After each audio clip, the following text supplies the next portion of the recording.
TN season might be over, but there are still lessons to be learned.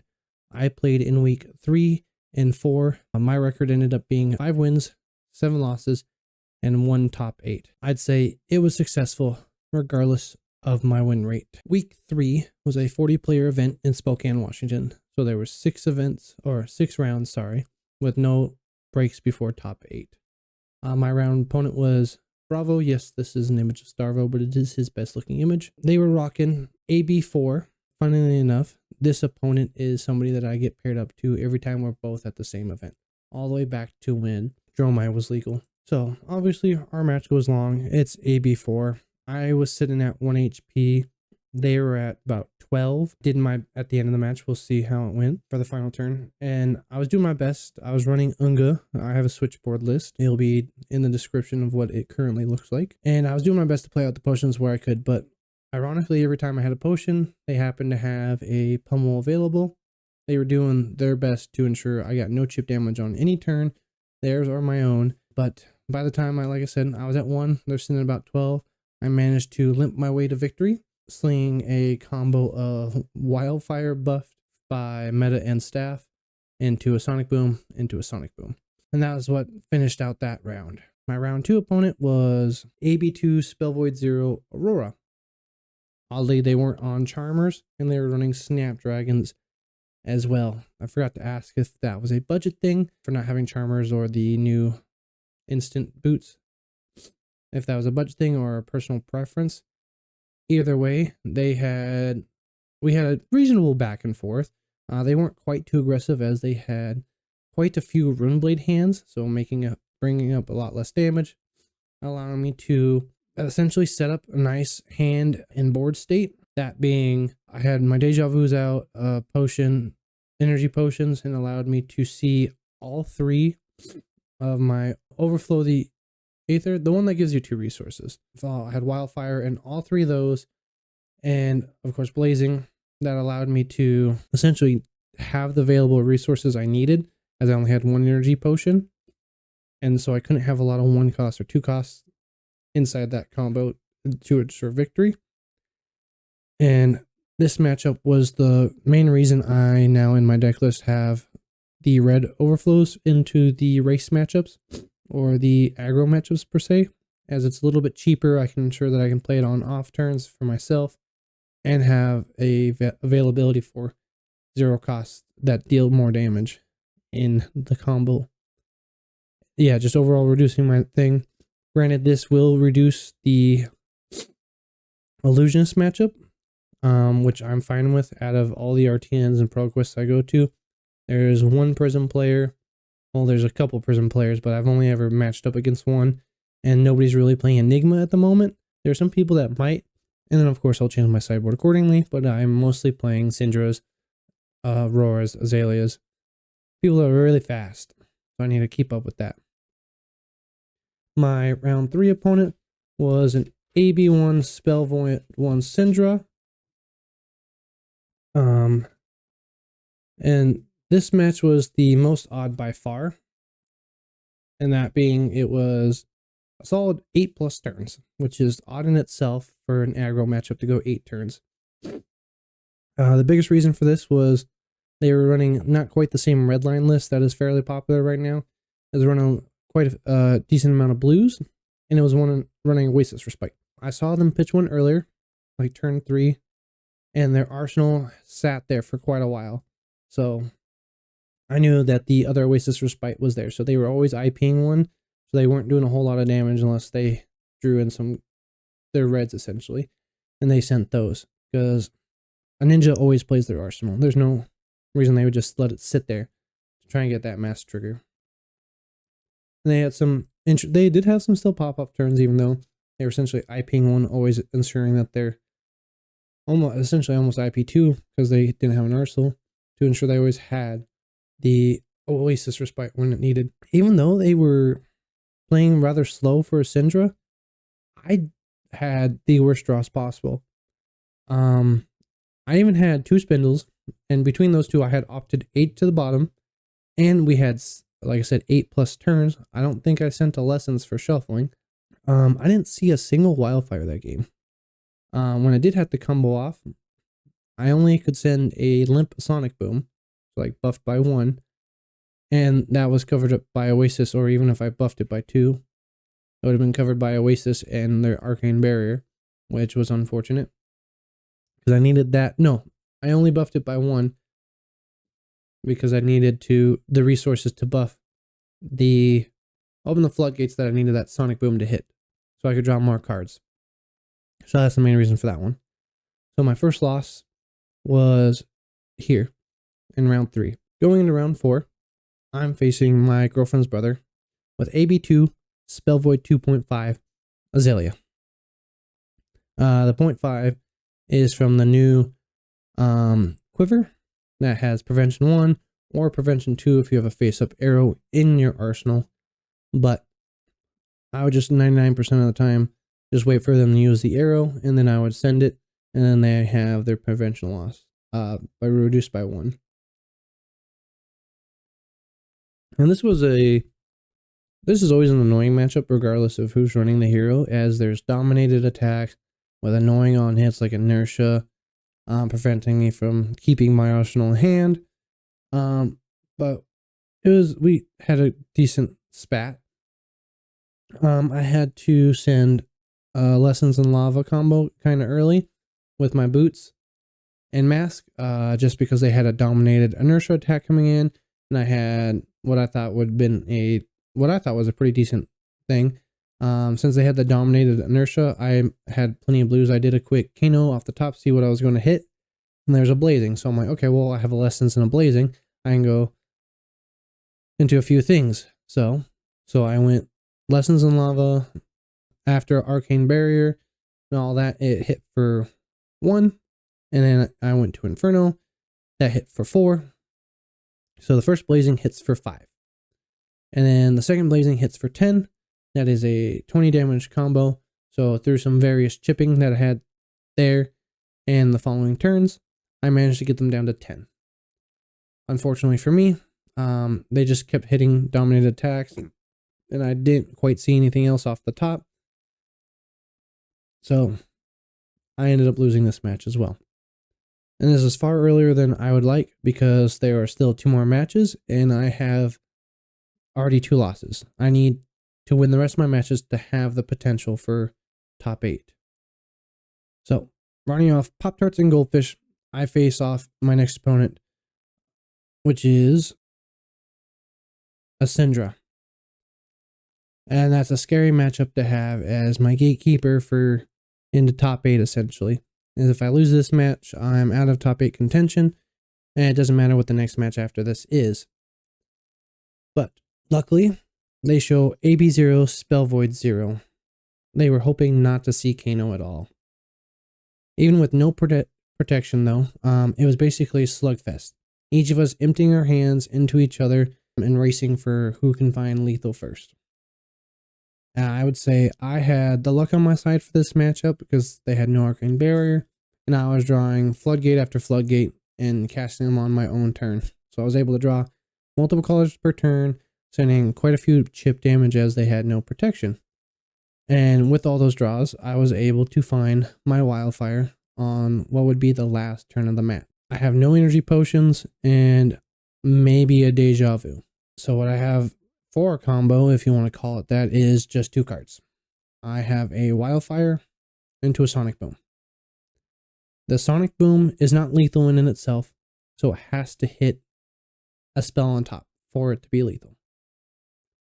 Granted, you got to keep in mind, I have, like I said, quite a few potion stuff. I have over 5 bricks in the deck, and I myself personally don't like relying on like a wildfire combo unless I have less than 5. Granted, I'm about to die, so I have to send this, and this is for my top 8 contention. I have to ensure the top card is a spell. I could have Ragamuffins, or I don't really remember if I did to ensure, or if I had that deja vu to keep. Oh, I didn't have a deja vu to ensure it at this point. Otherwise, it wouldn't have been an issue. I would just deja vu a spell on top. So, in anticipation for both me and my opponent, I flip over the top card. And it was Aether Flare, bringing in for lethal. Granted, My opponent was a little bit upset by that, and rightfully so. They asked me, hey, when did you have the combo? I told them when I had Kano'd on my own turn, I saw Wildfire on top, so I kept it there. And so like they're saying, oh, so I'm about a turn behind. If I had gone first, I might have won. I let them know, even though yes, it was more likely in that instance, but if they had gone first, I would get an extra turn of Kano off top to deal damage as well.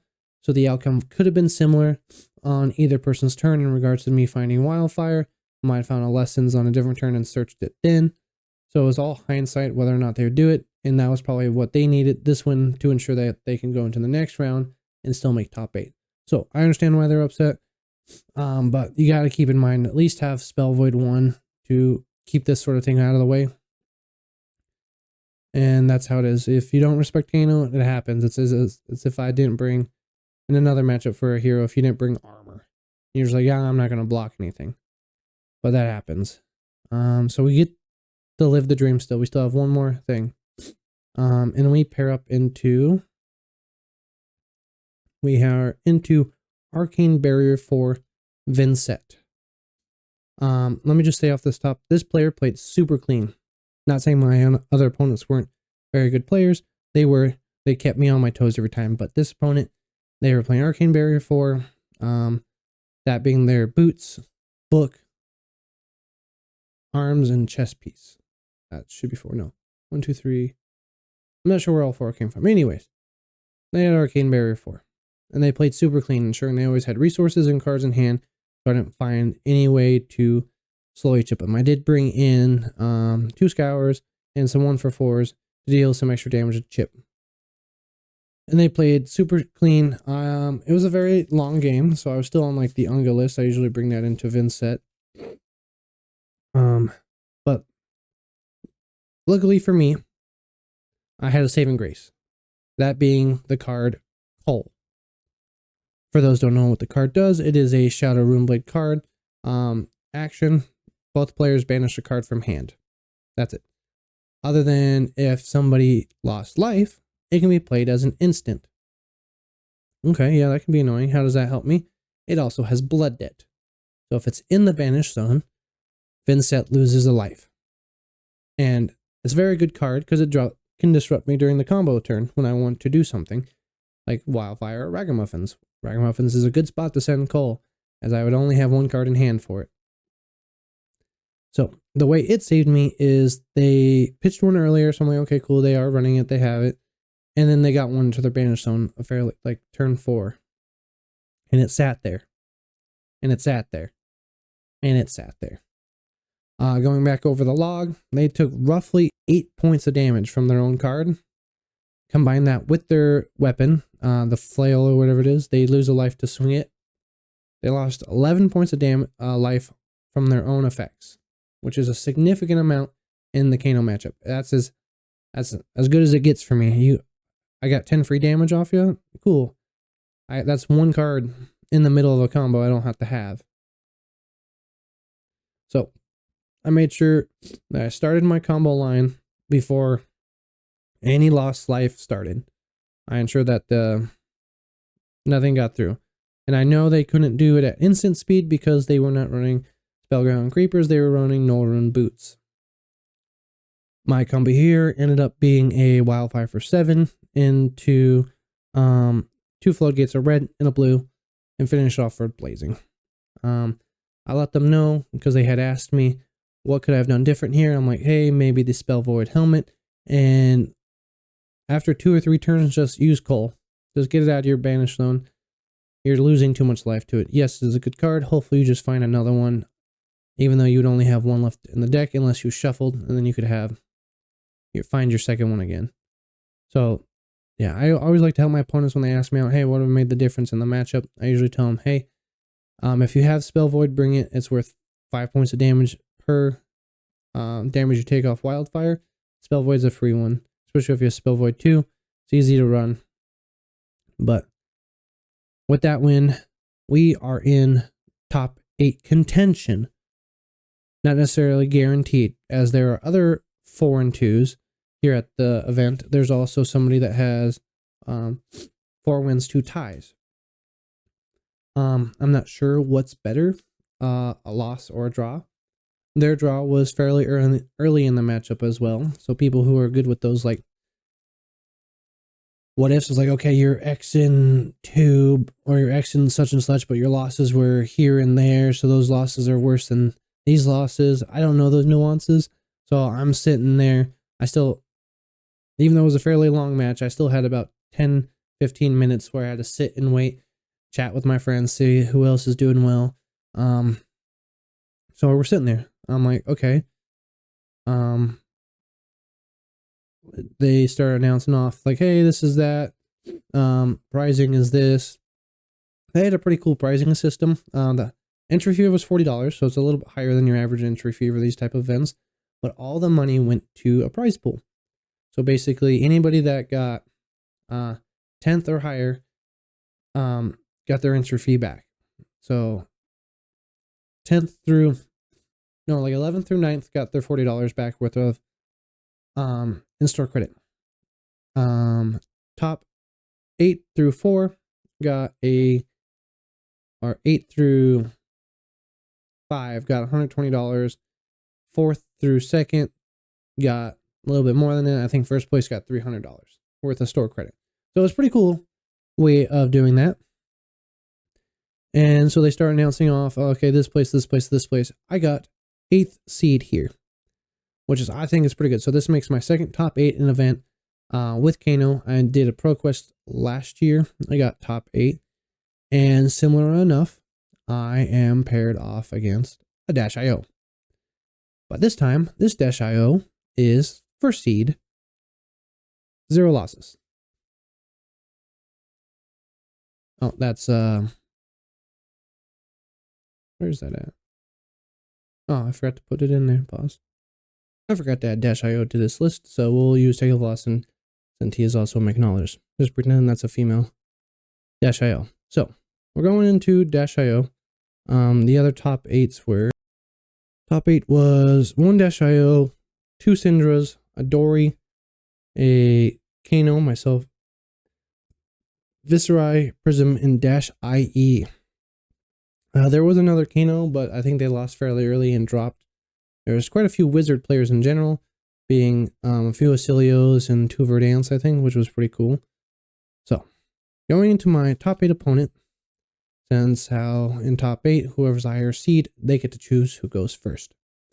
My Dash opponent chose to go first, and they simply passed, not playing a single card, trying to go to Arsenal, daring me to activate Kano, so I have less cards to block. I chose not to for some reason, whereas I should have, because my cards weren't that interesting. And I could possibly redraw and either chip them down or take some cards away from them anyways. That way they don't attack me with them. Yes, we both redraw, but my hand wasn't that great that I needed, oh yeah, this is all blues, keep it.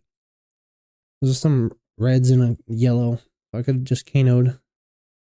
And then, yeah, since those cards were lackluster, so was my damage for the following turns. I think across the 3 or 4 turns we played, I only managed to do 8 damage. Because they were a fairly good opponent, and they were well prepared. As opposed, where my 8 damage, they had me sitting at 12. And they had 2 Tekla cores sitting there, ready to tick down. And give them 4 resources.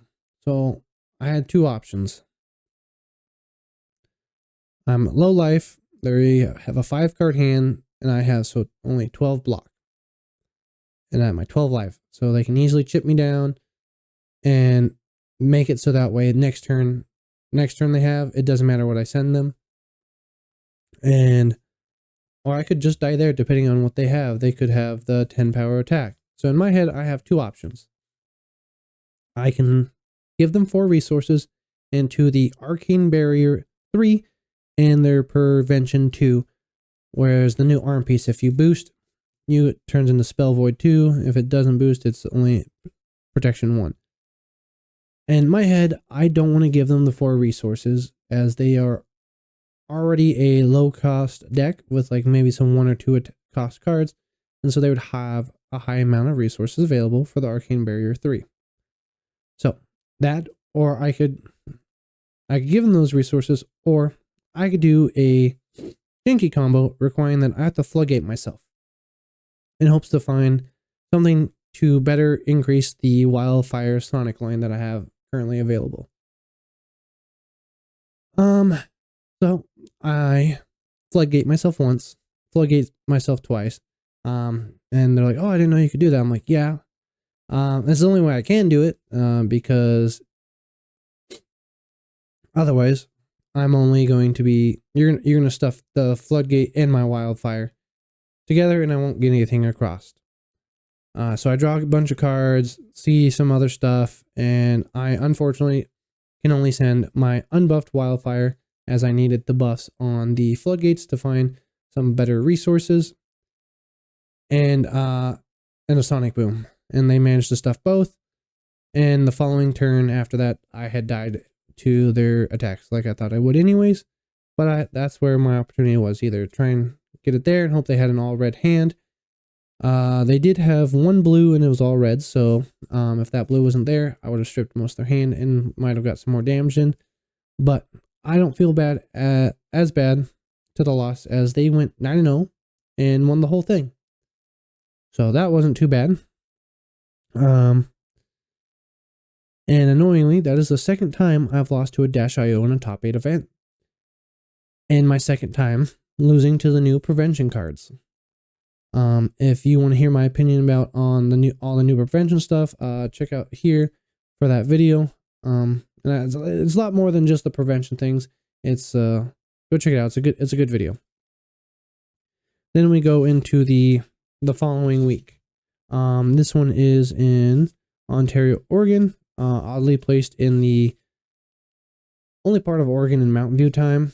If you're not familiar with that, most of the Pacific Northwest is in Pacific Standard Time, and so they're just an hour ahead, which makes travel annoying. And that one was not a bad one.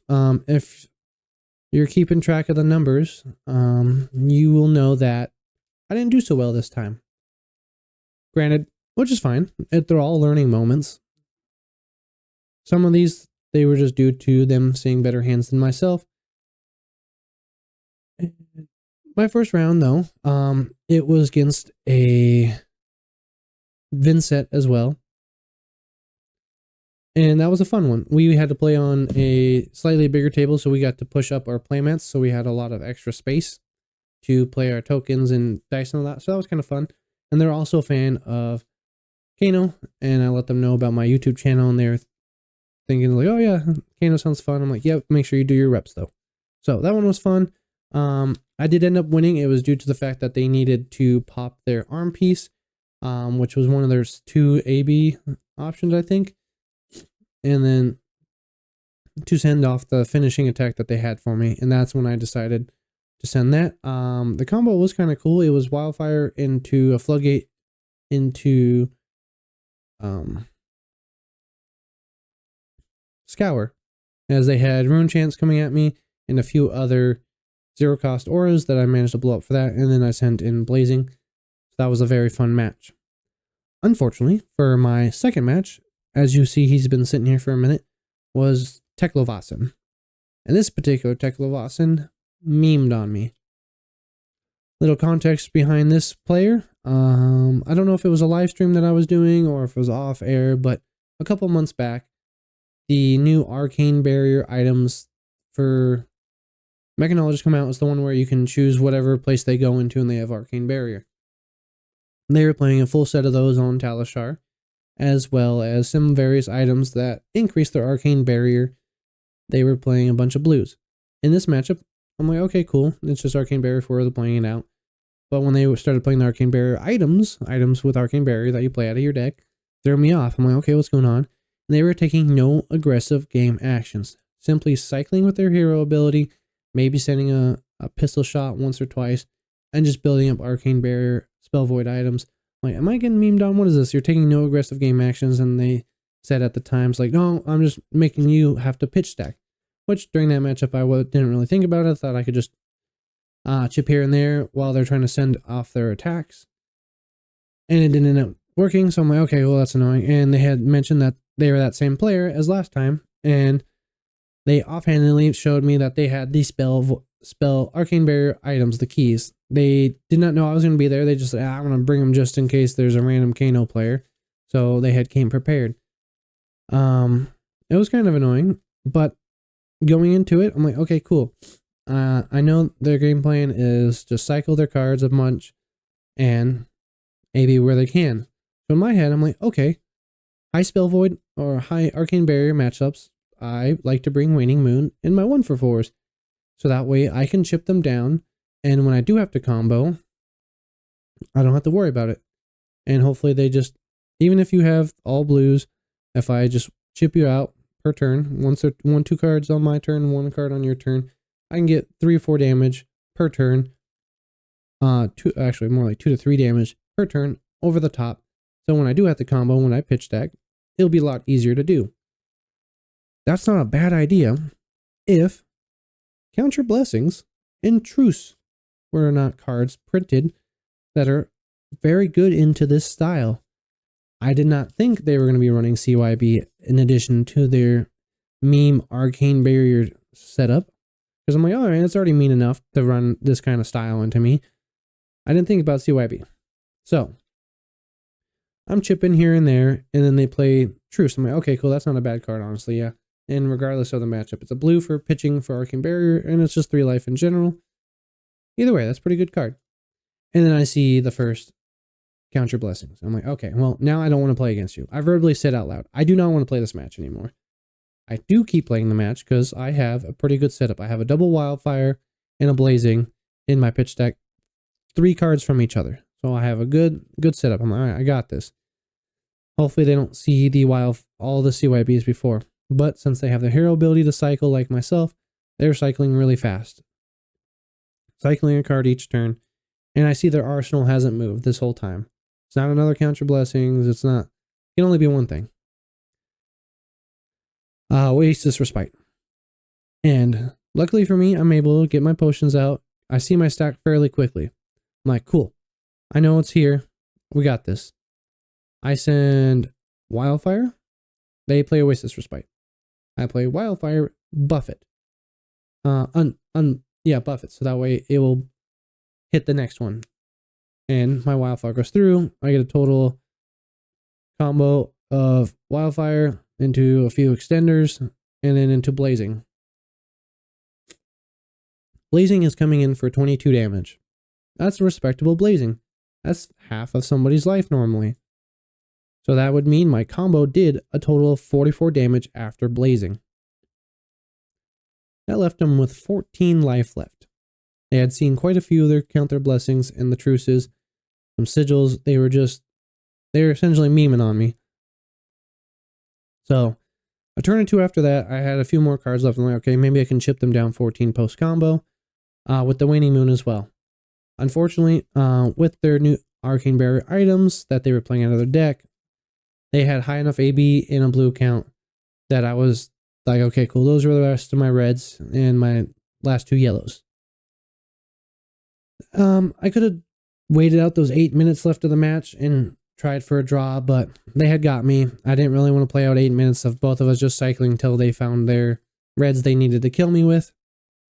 So, unfortunately, I had cut a couple floods, open the floodgates.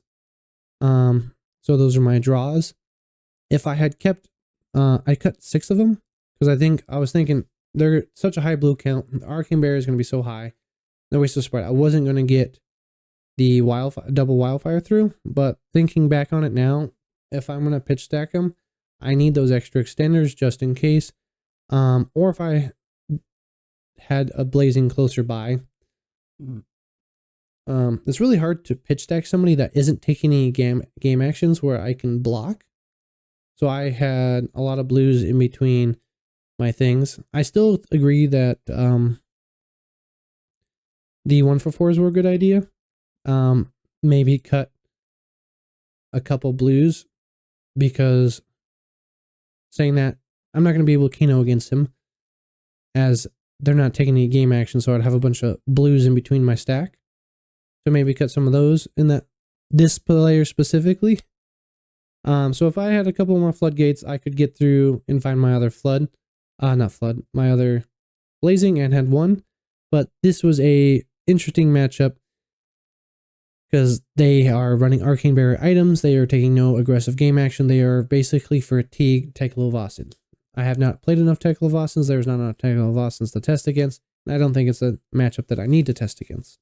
So that one was interesting. It was fun to a point. When I did my combo, I'm like, cool, yeah, 44 damage. You're still alive. So going over my notes, there was a few other relevant matchups. No, there was only one other match that was semi-relevant. It was into a Florian round right after this one. They were a fairly aggressive one. They were playing with, what's the card here? Flourishing, where you get to buff your attack by 3, and when it attacks, you deal an arcane damage.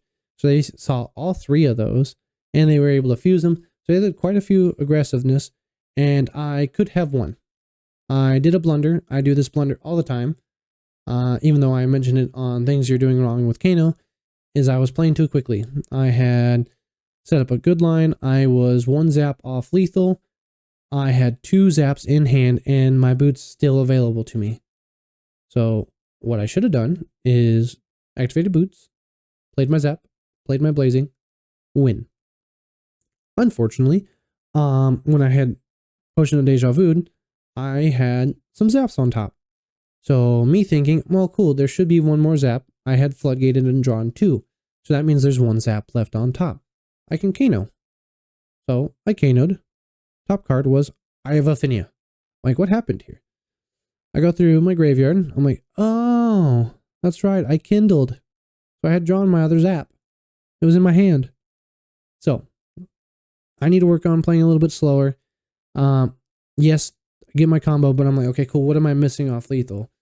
I had it in hand. It was there. It was available. I just blundered, thinking I still had another zap on top, so I could Kano there. Whereas, I could think I had one. Whereas I could just look. I'm like, oh, I have it right here. I don't have to worry about it. So stopping, rethinking after every card, take a minute to breathe. I could have gotten another win.